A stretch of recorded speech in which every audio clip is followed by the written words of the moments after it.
So really, you've been exercising today, huh? Was it fun? Yeah, sure. I. Why not fun? Huh? You look healthy, wealthy, and guilty. You really look good today. No wonder. Oh, special treatment. Some exercise is good for you. Yeah. When you sit, you really like a rock. You know? You cannot move one muscle. All the muscles are stiffened and became like a rock. But did you meditate well afterward or not? Yeah. Yeah? Good, huh? I cannot believe all of you went up the hill and moved the rocks. Not all? The men moved the rocks? And the woman stood by and clapped their hands? What do? You say you exercise. Move small rocks. Even the big one too. You move the rocks too? Yes. Small one.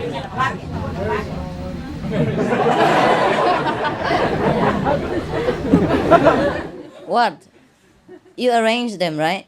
The boys move them from the trucks and you arrange them into place. Is that right? Yes. So all of you fit in that tiny garden? Not all. Not all. Oh. What else did you do? Plant grass. Plant grass? Flowers. Flowers? Uh-huh. You can water, the things here? Old woman and that. You can just water, huh? One at a time. Have fun. So now, I think you never want to come back again. That to be good for both of us. Huh? I get rid of you and you get rid of your illusion about what it's like to be in master presence. Huh?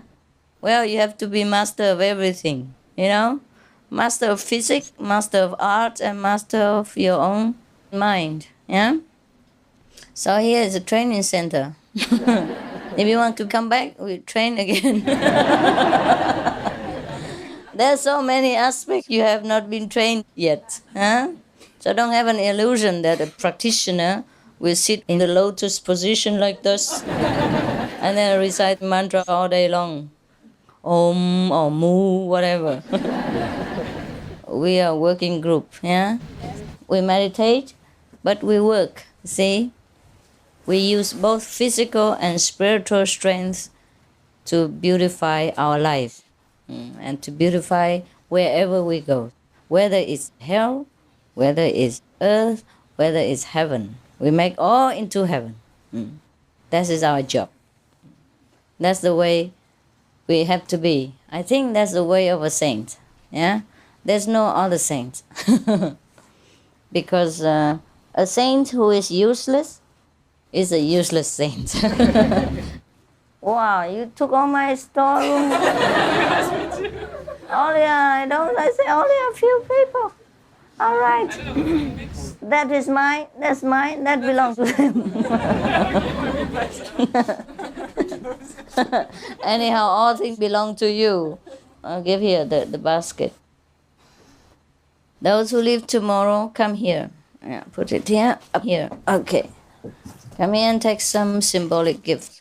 Because you have a lot more in the kitchen, Okay. Korean? Up there. He laid down his life for cakes. A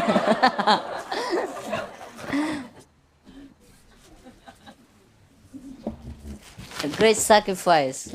Here you are. There are more in the kitchen. If you need more for kids or family, be welcome.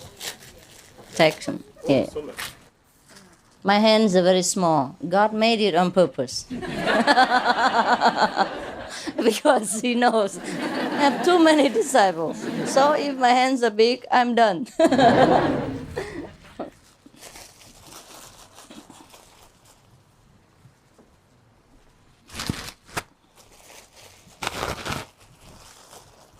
Going. Ready? So quick. You just came, I think, a few days ago. These are the greatest practitioner of Korea. You know, the Korean monks, they're very serious, huh? Monks and nuns, you know, monks and nuns also. When I say monks, I mean both male and female. They're very serious. Sometimes they go into the mountain and don't come out for many decades or over 10 years, yeah. But they get nothing.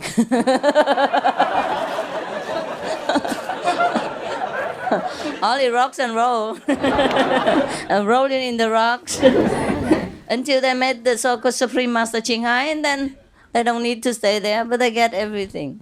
That's what they told me. So you see, huh? Effort combined with wisdom, then it bears fruit. Otherwise, if you sit there like a rock, you still arrive nowhere in hundreds of years, right? And here you sit just not very long, and you have fruit. Yeah, your life changed. You feel better. You are more intelligent elsewhere, not here, of course. Yeah, but everywhere else people praise you. I heard from afar. Your name spread far and wide. Oh, everybody comes and say, well, they come because of you. And sometimes the people come because of you. They come and tell me, oh, your disciples are the ones, who made me come here. I say, why? They say, because they're so happy, they're so honest, and so open, they're so wise, and so helpful, so loving, so holy, so moly. So yeah, you know what I mean? So the good disciples are the ones who make a good name. Yeah, and you are all very good, I heard. So I hope you keep up your name and become better and better each day. And that's how you repay all the masters' kindness, past, present, and futures. That's the only way. There's no other way. They don't need material support. They don't need anything. They don't need anything. They're the ones who come to give, not to take, really. So the only thing we can do is just be a good example. So that other human beings can follow in our footsteps and have benefit for themselves. See? And then become one big family, bigger family, and then we bring heaven to earth. And that's the best thing we could do in this life or any other life. Otherwise, it's no use, really. I know so many so-called very, very earnest practitioners. They sit there in a mountain or in a cave for many, many, many long years. They eat only once a day. They wear a rag, They took the clothes that the people throw away to wear. They don't even waste anything. Or they go out in the market and collect the things that people throw away. That still can be eaten, and anything they can use. That's all right. That's very fine too with me. This is very frugal. And it's very humble fine, But even then, that doesn't earn you a place in heaven. That probably will make you a king of the beggars. But not a king of heaven. So it is very funny, huh? The way to happiness and peace is very easy. Too easy that sometimes we feel it's not true, right? We think we are dreaming. How can we have such a very good fortune to encounter such a good way to practice? That even we could enjoy our life, we take it easy, we do every other job that we do, and then we still can attain peace and happiness inside. And it costs nothing, unconditional. That's why we feel sometimes it's unbelievable, right? Because you and I have also followed sometimes in the past a few other paths, right? Which requires a lot of effort, sometimes a lot of financial, offerings, and consuming a lot of time, and then we still attain nothing. Yeah, the best is only some emotional upliftment when we see some glamorous temple or some very big giant statues very solemn so-called teachers, and then, psychologically with ourselves feel that we have attained something. That's that. Oh, the splendor of the outside temple, oh, the magnificent outlook of a master. That's all we got, and that's all we achieve, and that's all we could look at, and then we think that's it. You know what I mean? That's it. We have comforted our soul with such splendor from outside, like a gold plated temple, or very how say dignified master, and very how say ascetic teachers and things like that. And then we always try to comfort ourselves that we have chosen the right one. And then many years pass, and then we still feel empty. We still feel missing something until the day we find this method, the Guanyin method, and then we feel satisfied. We know that we arrived.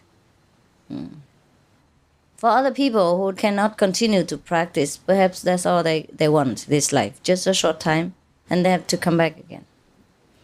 But if they already practice this method, nothing else will satisfy them.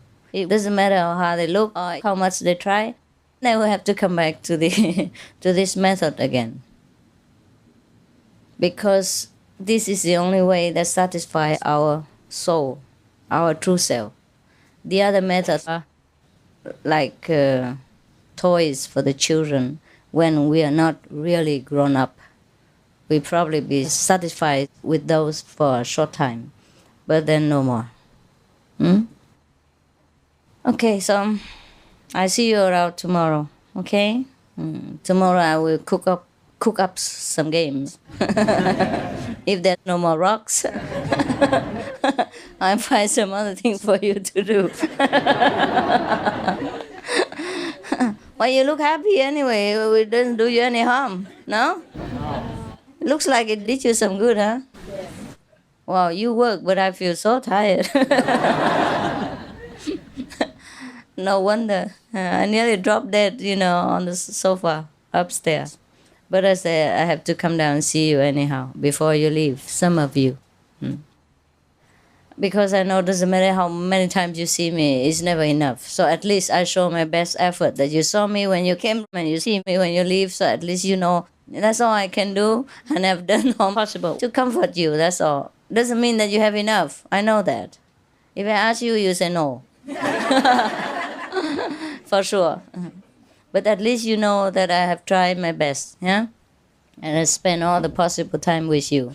And that makes you happy. Yeah? And that you know that my love is unconditional, and I always will consider your feelings. And that's the meaning of saying hello and goodbye. Not that I need to come and greet you immediately when you come, otherwise you die. Or if I don't see you before you leave, and you will, not progress or things like that. It's not so. I just want to try my best. Okay, so see you, huh? Good night. Have a good night, because tomorrow we have a lot of games to play.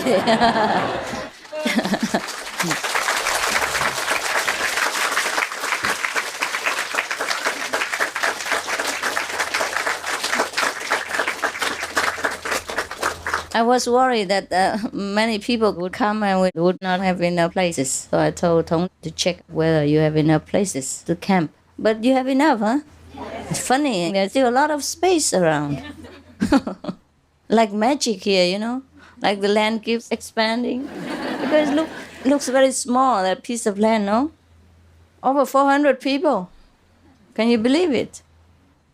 Yeah? And it can stretch to 900.